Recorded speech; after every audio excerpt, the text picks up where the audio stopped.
Y bien, querido amigo y hermano, en este día te quiero llevar a meditar acerca de un tema muy importante. En Primera Corintios, la carta del apóstol Pablo, la primera carta del apóstol Pablo a la iglesia de Corinto, a los Corintios, Primera Corintios 15, a partir del versículo 55. Los versículos finales, dice así la palabra del Señor. ¿Dónde está, oh muerte, tu aguijón? ¿Dónde, oh sepulcro, tu victoria? Ya que el aguijón de la muerte es el pecado, y la potencia del pecado, la ley. Mas a Dios gracias, que nos da la victoria por el Señor nuestro Jesucristo. Así que, hermanos míos, amados, estad firmes y constantes, creciendo en la obra del Señor siempre, sabiendo que vuestro trabajo en el Señor no es vano. Amén. En esta palabra del Señor Jesucristo, a través de la pluma de Pablo, o mejor dicho, de quien escribía, porque Pablo sabemos que no era el que escribía por su problema que tenía, ¿no? Seguramente tembleque, ¿no? Un cierto temblor en sus manos, pero él era firmemente quien dictaba, ¿no? A través de quien lo ayudaba a él en su obra.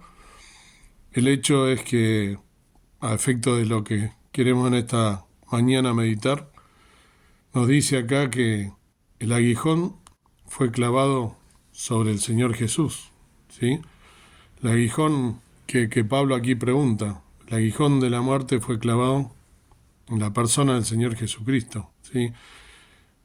Satanás siempre quiso de alguna manera destruir la obra y el ministerio y sobre todas las cosas lo que el Señor Jesucristo tenía para cada uno de nosotros, ¿no? Ya proyectado, ese ministerio precioso que vino a hacer aquí en la tierra. Él trató de impedir por todos los medios aquellos planes divinos que Dios, el Padre, y el Señor Jesús, su Hijo, vino hace 2000 años a cumplir aquí para salvarte a ti y a mí de la muerte y la perdición eterna.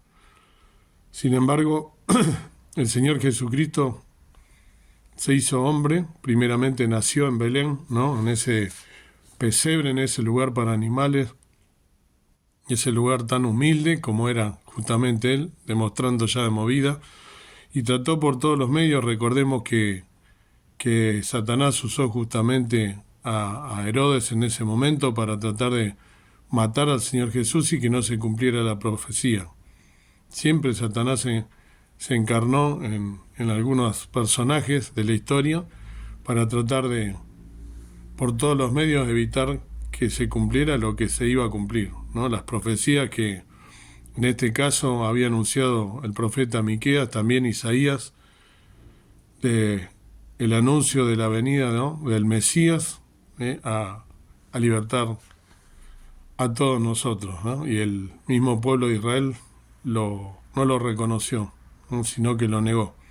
Pero ese tema de otro video. El tema es que el Señor Jesucristo, por más que Satanás se haya esforzado, no pudo de alguna manera evitarlo. Y el Señor Jesús murió en una cruz y venció la muerte, ¿no? Que es el aguijón de la muerte, es el pecado. Por eso dice, ¿no? Que la paga del pecado es la muerte, mas la dádiva de Dios es vida eterna en Cristo Jesús, Señor nuestro, dice el pasaje. Claramente, ese pasaje que estoy citando ahora está ligado en el mismo contexto que este. En la muerte es el aguijón, ¿no? Que es el pecado, es el aguijón de la muerte. El Señor Jesús venció la muerte. Satanás se volvió a esforzar y volvió a creer que yendo el Señor Jesús a la cruz, siendo clavado en ese madero, iba a detener los planes, pero el Señor Jesús ya tenía trazado su plan, como siempre digo, en esa película de los tiempos nuestros. Él es eterno. En esa película Él venció la muerte y Él, ya lo he dicho en otro video, en realidad Él fue a la cruz porque allí tenía que redimirnos, porque con su sangre preciosa Él sin pecado venció la muerte y por eso al tercer día resucitó y está sentado en la diestra, en el trono, al lado de su Padre, y va a venir a buscarnos. Permanentemente Satanás se esforzó y se sigue esforzando día a día por hacer que los planes de Dios y los planes de nuestro Señor Jesucristo no se cumplan en nuestra vida, atacando a la iglesia, atacando a la familia, atacando a todas aquellas cosas que sabe que tiene cierta entrada, cierta cabida. Ahora, acá nos dice, ¿no?, claramente que más a Dios gracias que nos da la victoria por el Señor nuestro Jesucristo. Jesús venció, ¿no?, a la muerte, como dije, a Satanás y a todas sus huestes. Y nosotros como cristianos, como evangélicos, como seguidores de Cristo, como lectores, ¿no?, y hacedores, espero, ¿no?, de la Escritura, debemos nosotros tener en cuenta que Jesús venció la muerte y que a través de la persona del Señor Jesucristo y de esto que acabo de decir, del vencer la muerte, del resucitar, del venir a morir por ti, por mí, en una cruz, ¿no?, a llegar hasta la última gota de sangre, Él ya hizo la obra, Él ya venció. Y si nosotros nos tomamos de la mano del Señor Jesús y creemos verdaderamente, y somos no solo oidores, sino hacedores, sino que estamos en santidad, nos mantenemos tomados de la mano de Él, nosotros somos más que vencedores, al lado de Él, de aquel que nos amó y que se entregó a sí mismo por cada uno de nosotros.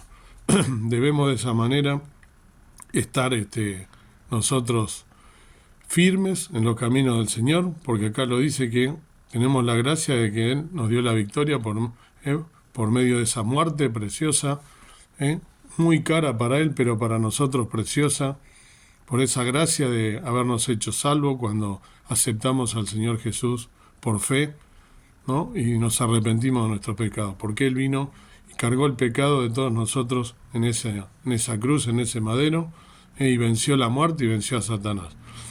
Y fíjense que también Satanás a través de los tiempos trató y sigue haciéndolo en el día de hoy, atacando al pueblo de Israel, que es el pueblo de Dios, ¿no? Y nosotros como hijos de Dios no debemos estar distraídos con todos los acontecimientos que están sucediendo ahora, porque es más de lo mismo, es más del aguijón, ¿no?, que Satanás quiere hacer, ¿no?, y quiere que desviar la atención y los planes del Dios y del Señor Jesucristo, quiere hacer que, usando aquellos pueblos enemigos del pueblo de Israel, del pueblo de Dios, lo está atacando de distintas maneras, y debemos nosotros ser lo suficientemente sabios como para estar discerniendo aquellos acontecimientos que están pasando y que están justamente escritos en las profecías de este libro precioso.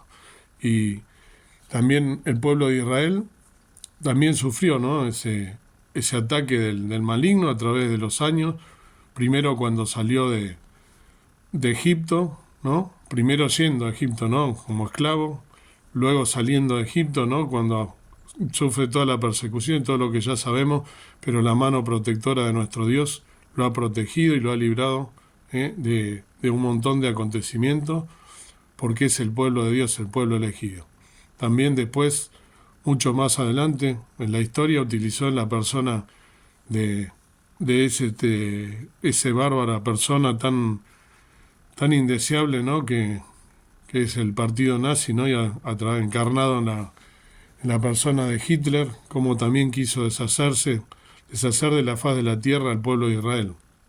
Pero Dios lo sujetó con su mano y hoy el pueblo de Israel es una nación, ¿no?, y una de las naciones más poderosas de la tierra.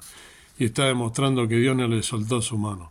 Nosotros tenemos que seguir siendo lo suficientemente sabios, pero en la lectura y en la sabiduría que nos dio el Señor a través de lo que nos dejó plasmado en la sabiduría, para poder seguir estando en sus caminos, estando en la obra del Señor, ¿no?, sabiendo, como dice, ¿no?, el último versículo que leí, que debemos estar firmes y constantes, ¿no?, creciendo en la obra del Señor, sabiendo que nuestro trabajo no es en vano, sabiendo que la predicación del Evangelio no es en vano. Tenemos que tratar en este último tiempo, ya a expensa de lo que dice en el San Mateo 24, en el sermón profético, uno de los tantos pasajes que tantas veces nosotros volvemos porque habla de los tiempos actuales, donde dice que el Señor no va a venir hasta que la última persona de la tierra no le sea llegado el Evangelio. Y esa es tarea nuestra, tarea de sus hijos. Si somos verdaderos renacidos, debemos predicar el Evangelio a toda criatura a través de todos los medios posibles, redes sociales, todos los medios que hoy tenemos, que no lo teníamos hace mucho tiempo. La pandemia hizo que estos medios se pusiesen, ¿no?, hoy en día en acción, y debemos aprovecharlos al máximo, de la manera que sea, en el boca a boca, a través de un compañero de trabajo, hablando. Tenemos que nosotros hacer que la gente le llegue el Evangelio, por las redes sociales, con las misiones en las congregaciones, haciendo todo lo que sea, por sabiendo que la obra del Señor no es en vano, como dice aquí este versículo, predicando el Evangelio a toda criatura, estando en santidad y sabiendo que los tiempos se están cumpliendo, todas esas profecías. Llegará el momento en que vamos a ver que todas esas profecías se terminan finalmente de cumplir, porque sabemos que nuestra redención está cerca. Dios quiera que podamos meditar en estas cosas y saber que Jesús venció la muerte, venció el aguijón de Satanás, venció el pecado, y que nosotros somos redimidos por esa sangre preciosa, y que debemos estar en obediencia, en santidad, y en su obra, cumpliendo con lo que el Señor Jesucristo nos encomendó, de predicar el Evangelio a toda criatura y de vivir una vida en santidad. Tenemos la obligación de contarle al mundo cuán grandes cosas el Señor ha hecho por cada uno de nosotros. Que el Señor nos bendiga y que podamos ser vencedores, tomados de la mano del Señor Jesucristo. Amado Dios, amado Padre Celestial, gracias por este nuevo amanecer, gracias por este día, gracias por tu palabra siempre tan profunda, tan eficaz, como espada de dos filos, como dice aquí mismo también a través de Pablo. Gracias porque tomados de tu mano somos más que vencedores, y porque tú has vencido el aguijón de la muerte, que es el pecado, lo has destruido todos nuestros pecados en la cruz del Calvario, derramando hasta la última gota de sangre. Gracias porque somos tus hijos, por los méritos de nuestro Señor Jesucristo. Gracias porque nos das redención y vida eterna, y también porque podemos vencer a las huestes de Satanás tomados de tu mano y con el poder del Evangelio. Ayúdanos a serte fieles, a estar en tu obra, firmes, velando y orando y predicando el Evangelio a toda criatura a través de todos los medios que tengamos disponibles. Perdona nuestras faltas, nuestros pecados, y dejamos todas las cosas con nacimiento de gracia en el nombre precioso de nuestro Salvador, el Señor Jesús. Amén. Que Dios te bendiga y que tengas un día de victoria.